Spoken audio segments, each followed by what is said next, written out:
ज्यों-ज्यों पृथ्वी की उम्र बढ़ रही है, इस पृथ्वी से कई नामी गिरामी देश पृथ्वी की नक्शे से गायब होती जा रही है। यह ब्रह्मांड परिवर्तनीय है।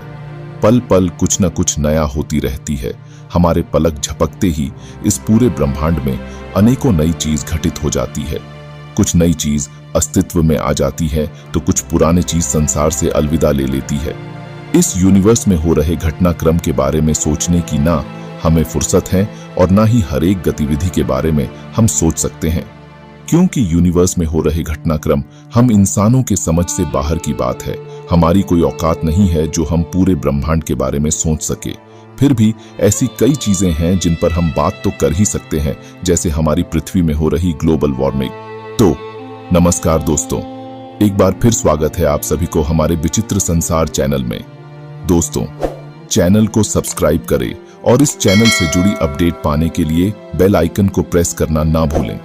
तो देर किस बात की, सीट के बेल्ट बांध ले और निकलते हैं विचित्र संसार की डिजिटल यात्रा में। वीडियो को पूरा देखिएगा। दुनिया तबाह होने की कारणों में से सबसे बड़ी कारण के बारे में वीडियो की लास्ट में बताई है। दुनिया को नष्ट करने के संभावित कारणों में बहुत हद तक यह कारण हो सकता है एस्ट्रॉयड टकराव।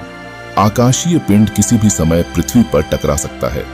इसका उदाहरण 1908 में टुंगुस्का क्षेत्र में एक 200 फीट चौड़े कॉमेट का टुकड़ा गिरा था, जो हिरोशिमा पर गिराए गए परमाणु बम के लगभग 1000 गुना ऊर्जा के साथ वायुमंडल में टकरा गया था। इसके अलावा भी ऐसे घटनाएं होती हैं जो पृथ्वी पर टकराती हैं। बड़े एस्ट्रॉइड्स जो आधी मील से भी बड़े होते हैं, पृथ्वी पर गिरने पर आग लगने की स्थिति उत्पन्न कर सकते हैं और टकराव के परिणाम स्वरूप धूल के कारण वैश्विक हानि हो सकता है।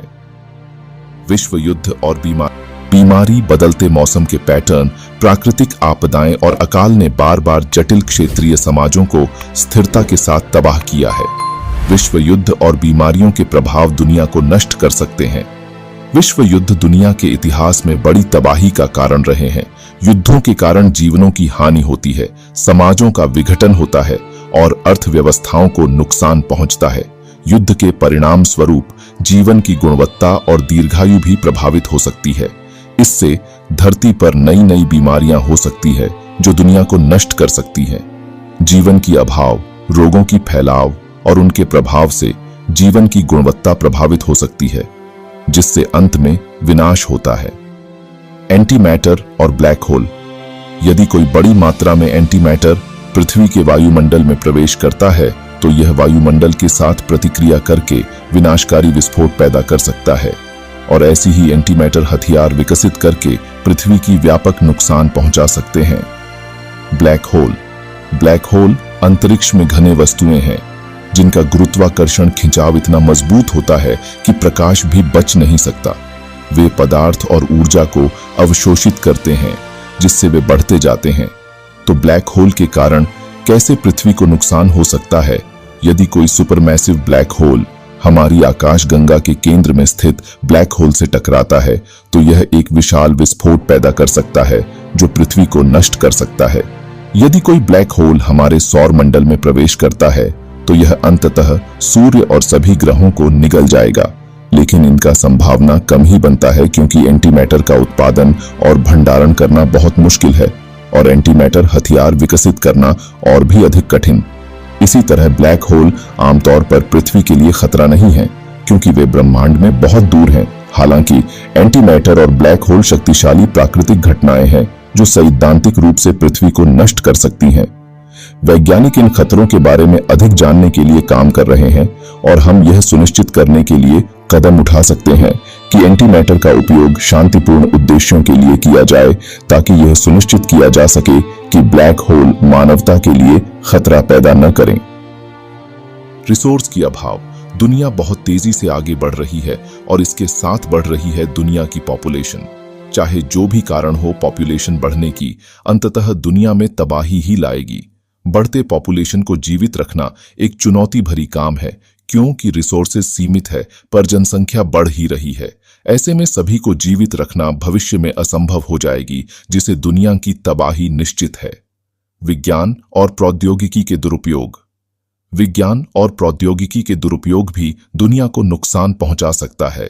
जैसे कि जैविक हथियारों का उपयोग, जलवायु बदलाव के लिए अप्रभावी नीतियों का पालन न करना और अविकसित तकनीकी उपायों का उपयोग करना। वैसे तो दुनिया तबाह होने बहुत कारण है, पर आज की इस वीडियो में हम क्लाइमेट चेंज और ग्लोबल वार्मिंग के कारण दुनिया की तबाही के बारे में बात करेंगे। जलवायु परिवर्तन और ग्लोबल वार्मिंग। जलवायु परिवर्तन और उसके प्रभाव भी दुनिया को नष्ट कर सकते हैं। उच्च तापमान, बदलते मौसम पैटर्न, बाढ़, सूखा और अधिक तूफान जैसी घटनाएं जीवन को प्रभावित कर सकती हैं। आज ग्लोबल वार्मिंग इंसानों के लिए एक लाइलाज बीमारी बनती जा रही है। साल दर साल दुनिया के तापक्रम बढ़ती ही जा रही है, जिससे आए दिन हम विश्व स्तर पर हो रही तबाही को जीवंत होते देखते हैं। आज ग्लोबल वार्मिंग के चलते अंटार्कटिका भारी मात्रा में पिघल रही है। कहा जाता है पूरे विश्व का 70% पानी बर्फ के रूप में स्थित है, जो आए दिन पानी में तब्दील हो रही है। सिर्फ पानी बनती तो और बात थी, पर इससे बढ़ती है समंदर का पानी का जल स्तर, और समंदर का पानी धीरे धीरे इतनी बढ़ रही है कि समंदर के आसपास और इसमें बसे देश डूबने की कगार पर है। ऐसा नहीं कि यह पहली बार हुआ हो, इससे पहले भी ना जाने कितने चमकदार शहर डूब चुका है।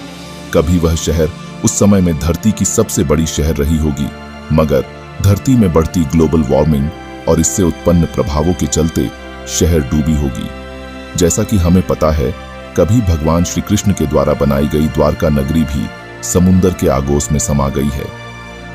ऐसी ही अटलांटिस शहर और इन जैसे कई शहर अभी भी समुंदर के अंदर ज्यों का त्यों है। अभी और भविष्य में होने वाले ऐसी संभावनाओं की बात करें तो हम पाएंगे कि कुछ देश और शहर वृद्धि कर रहे समुद्र स्तरों के कारण धीरे धीरे डूब रहे हैं। यहाँ कुछ ऐसे शहर हैं जो जल में डूबने की खतरे में हैं। Jakarta, Indonesia. अत्यधिक भूजल पंपिंग के कारण जकार्ता वार्षिक 6.7 इंच तक डूब रहा है। इसके चलते शहर 2050 तक पूरी देश पानी में डूब सकता है। इंडोनेशियाई सरकार ने अपने 10 मिलियन निवासियों को और अधिक बाढ़ से बचाने के लिए वर्तमान स्थान से 100 मील दूर राजधानी को बदलने की योजना अभी हाल ही में मंजूरी दी है। ग्लोबल वार्मिंग के कारण बढ़ते समुद्र स्तर ने अफ्रीका के सबसे बड़े शहर लागोस को बाढ़ की खतरे में डाल दिया है।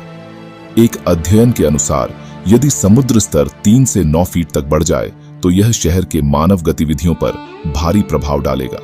Houston, Texas. अत्यधिक भूजल पंपिंग के कारण ह्यूस्टन वार्षिक 2 इंच तक डूब रहा है। राष्ट्रीय महासागरीय और वायुमंडलीय प्रशासन NOAA के अनुसार जिस दर से यह बढ़ रहा है वह दोगुनी से भी ज्यादा हो गई है।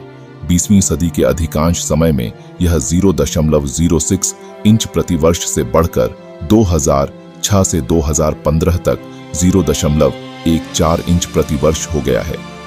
NOAA का अनुमान है कि अगली सदी की शुरुआत तक समुद्र का स्तर 2000 में देखे गए स्तरों से कम 1 मीटर ऊपर उठ सकता है। अगर समुद्र का स्तर इस हद तक बढ़ जाता है तो यह दुनिया भर में तबाही मचा सकता है। जर्नल नेचर कम्युनिकेशंस में 2019 में किए गए एक अध्ययन के अनुसार सन 2100 तक सभी महाद्वीपों में फैले देश जैसे Maldives, Sri Lanka, Indonesia, Japan, America के बहुत बड़े भाग और हमारी देश के बड़े बड़े शहर जो समंदर के किनारे बसे हुए हैं सब डूब जाएंगे। इससे 250 मिलियन लोग सीधे तौर पर प्रभावित होंगे, और यदि बहुत सारे और कारण को छोड़ भी दे तो भी सिर्फ ग्लोबल वार्मिंग ही धरती को तबाह करने में बहुत अहम भूमिका निर्वाह करेगी। तो ये रहे आज की वीडियो। दोस्तों, आपको क्या लगता है? अपना कीमती विचार कमेंट के मार्फत साझा करें। वीडियो पसंद आई है तो वीडियो को लाइक करें और चैनल को सब्सक्राइब करें। मिलते हैं अगली एक और मजेदार वीडियो में। तब तक के लिए मस्त रहिए और स्वस्थ रहिए। धन्यवाद।